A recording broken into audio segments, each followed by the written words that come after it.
So I know you think you've experienced heartbreak with your boyfriend or your girlfriend or your romantic partner, but what I am about to show you is another, like this one, it will break your heart and leave you in pieces. Now this lady said on Twitter that if you're going to buy something in Lagos, especially when it's edibles, you know, pastry, make sure they open it there, whether it's egg roll, meat pie, whatever it is, because according to her, she got egg roll and what she found inside was another puff.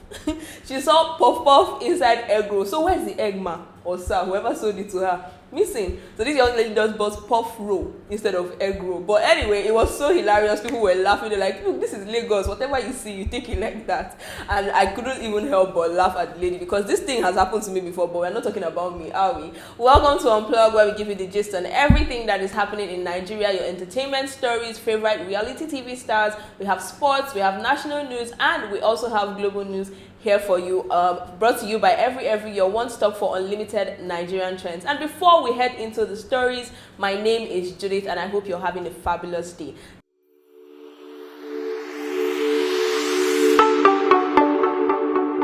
Now let's get into the headlines for today, and first up is Laycon. Now Laycon is soliciting prayers for trolls, and I know it sounds so weird because these are people that literally drag you every other day, but he's actually coming from a different standpoint, and he's like, look, if you look at this thing critically, these people are actually trolling you because it gives them some level of achievement. Yes, that was what he said on Twitter. He went on explaining how, look, you have to thank God for making you so successful, so for making you somebody that people can see and say, today I'm going to drag this person because he's doing well or she's doing well, and I just want to bring the person down. And also pray that they have some level of joy, they learn to express happiness when people are happy. And then after that, he just plugged himself a little bit and he's like, look, I just dropped a music video, please stream it now. If you haven't seen For Me video, then I don't know, you should watch that because it's amazing. Let's move on from Laycon to Nengi, and finally Shoes by Flora is dropping today. Now if you followed Nengi from the BB Niger house, you know that she has been planning this for months. I'm talking about, you know, intense planning. She has started the line already, but she said to re-strategize, take a step back, see what she could do better, and she came out with a relaunch. She has been announcing 4 days to go, 5 days to go, 3 days to go, and finally Shoes by Flora is dropping today. Yes, you heard it here first, or maybe from Nengi, but yeah, we're telling you that as well. Okay, now let's talk about Burna Boy for a bit, and this one is really hilarious because it's so out of, you know, Burna Boy's radar, if I can say that. Now he was spotted with a bag, an expensive designer bag, but that's not even really the issue. Now people are looking at this bag and they're like, I have never seen this bag with a man. And you know, Nigerians making jokes out of everything. So I was like, Burna Boy, you carry Steph London's bag, how now? How did we get here? So he was actually rocking a green Bottega bag, and this bag is really expensive, but nobody cares about that. They're like, I don't understand. You wore sneakers, you wore jeans, you wore your t-shirt, your cap, your tattoo, everything iced up, and you held a handbag, bro. How is this supposed to work? Please return the bag to Steph London. She's looking for her property. Nigerians are really hilarious. But what do you think of this bag? I mean, you know, music artists are always making statements with one thing or another. If it's not their jewelry, it's, you know, something they're wearing, or just trying to stay relevant and in the news and just making fashion trends here and there. So what do you think of Burna Boy's new bag? Do you love it, or do you think, nope, this doesn't belong to you?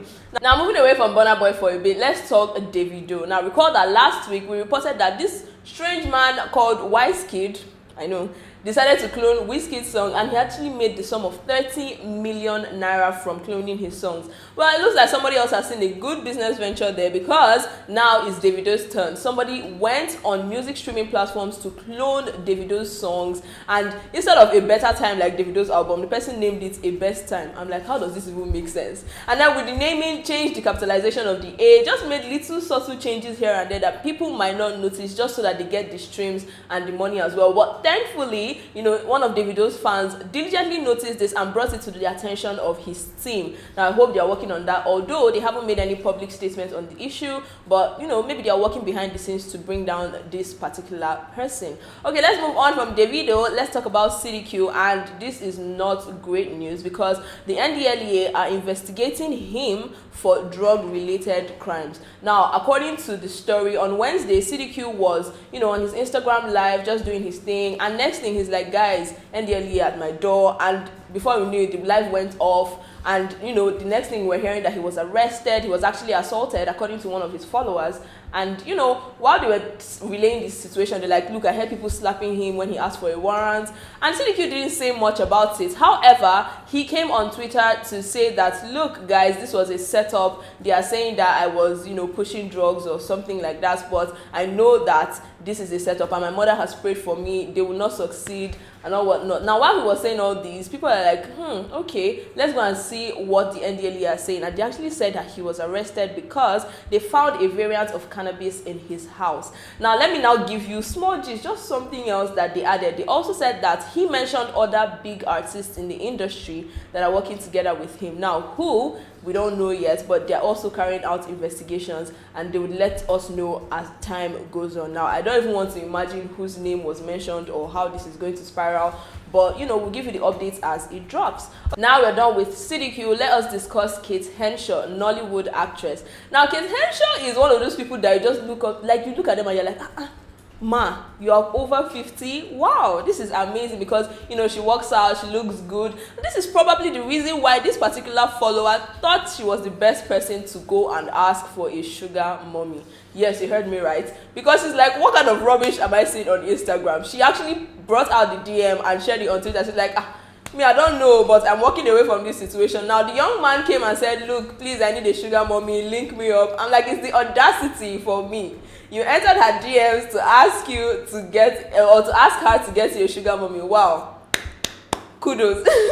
And the lady was just so confused. I mean, she found it hilarious, but at the same time, she's like, what is even giving you the impression that this is what I do? Please, I'm walking away from this situation, and we're walking away from that as well to move on to some national news. And the first thing I want to tell you is that our president is back. Yes, President Buhari is back after spending about 16 days in the UK, for his medical purpose, and it's just, people are happy. They're like, okay, finally, because we didn't know what was going on, a little bit of confusion here and there. Where's our president? But yes, he's back, and we have welcomed him home like the president that he is. Now, let's move on from the president to talk about the SIM ban. Now, over time, like for 3 months, going on 4 months now, people have been so confused. How am I going to get a new SIM? It was so difficult. Like, SIMs got so expensive. I'm talking 15,000, 20,000 naira to get a new SIM, just because of the complexities of registering, getting your NIN, doing this, doing that. So finally, the federal government has decided to lift the SIM ban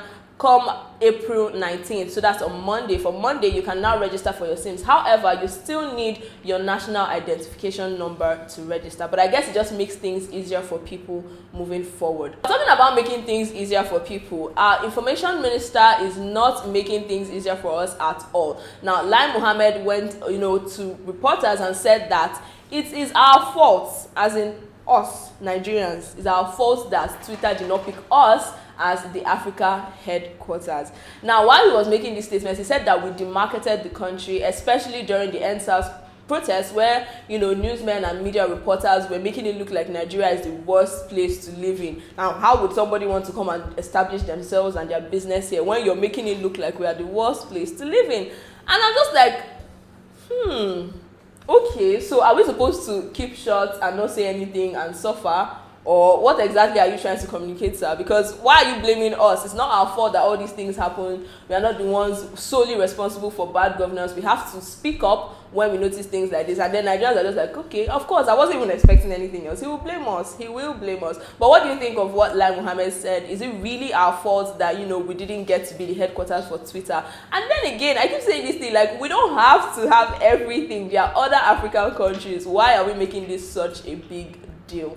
Anyway, to the global news, I have something from Prince Harry and Meghan Markle, and according to a report from Sun, they said that the Prince and his wife are regretting the timing of their interview with Oprah Winfrey. Now, they are not saying exactly that they regret having the interview, but considering the fact that, the late Prince was ill at the time, he was in the hospital, and everything, there was just a whole lot going on with the royal family, that the timing might not have been the perfect one exactly. And then the report also said that Prince Harry and his brother have spoken over the phone, and being amicable is far from the brothers. Of course, they haven't given details as to what they discussed over the phone, but they're trying to be there for their grandmother as much as possible and just make sure that things go smoothly for the funeral.